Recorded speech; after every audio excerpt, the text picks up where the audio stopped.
కొలతలు కిరీటం చేయిద్దామని కొలతలు కొలుస్తున్నా. కిరీటమా? ఏమైనా రాజునా? మరెందుకు టవల్ అక్కడ పడేసా?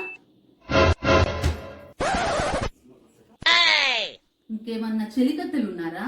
నువ్వు ఇట్లా తప్పట్లు కొట్టంగానే వచ్చి ఆరేయటానికి ముందు వెళ్ళి ఆ టవల్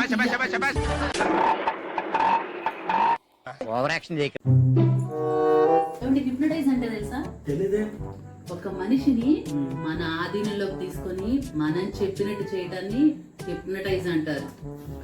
నాన్సెన్స్. దాన్ని పెళ్ళంటారుగా.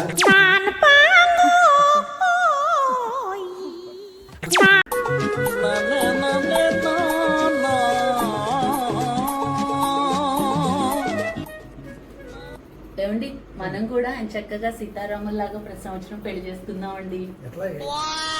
పెళ్లి చేసుకున్న ప్రతిసారి మీ నాన్నగారిని కట్నం ఇవ్వను, అలాగే చేసుకుంటాం పెళ్లి.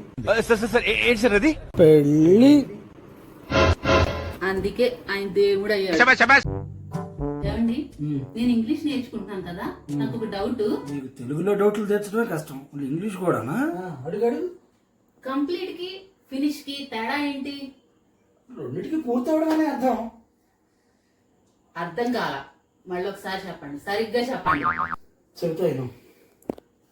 నువ్వు నన్ను పెళ్లి చేసుకోవడంతో నీ లైఫ్ కంప్లీట్. నేను నిన్ను పెళ్లి చేసుకోవడంతో నా జీవితం ఫినిష్ అయింది.